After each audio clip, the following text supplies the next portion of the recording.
I am now here with Michael Christie, and it is a huge pleasure to meet the so-called ruggist. Michael, that's what they call you. Tell us, what does that entail? What do you do exactly?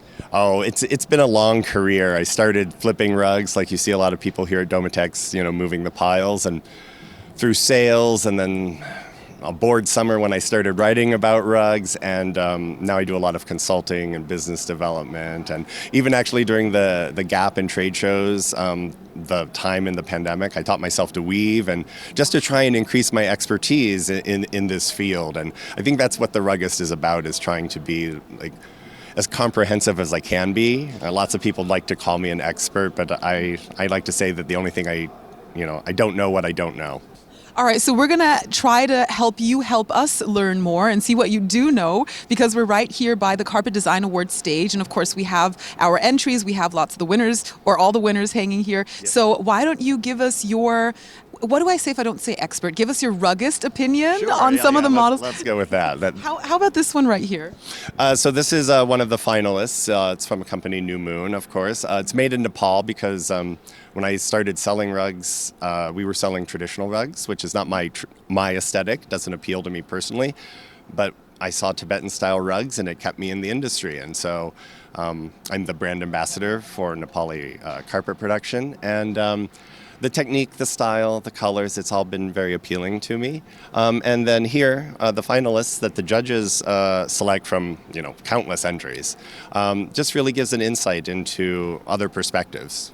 And we did have, I think it was 191 entries this year, which is, of course, amazing to choose 8 winners out of those. Why don't we have a look at another rug? What do you say? That sounds great.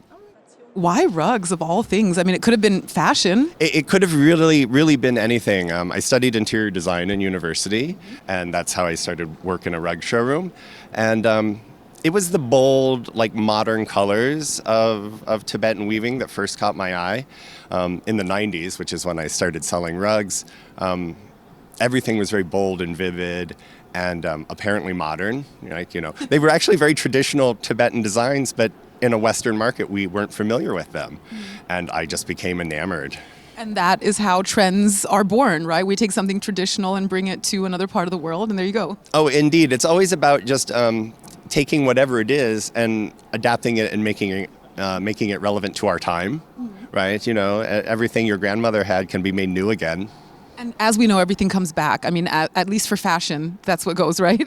Oh, absolutely. I didn't wear it today, but yesterday, and you can see some photos from here at DOMOTEX, I have a corduroy jacket that is actually my father-in-law's jacket from university. Wow. And, if we're going to talk about sustainability and all of those things, I try and I tell people to wear color or use color in their carpets, and I tell people that they should, practice sustainability. And so I try and embody that in my own actions so that I'm perhaps not perceived as hypocritical, I guess. Brilliant job. Well done. And now back to this rug we've wandered on over to right here. What can you tell me about this? Well, it is, of course, a Nepali-made rug because I've selected it to talk about, I guess. This is the best collection winner. Everybody has a different opinion. Aesthetics are so subjective. And so here during the CDAs, it's really interesting for me to see what a diverse collection of judges that are kind of coming from outside the industry, what their opinions are. In my own head, I know my own opinion, and I'm certainly not timid about sharing it, I guess.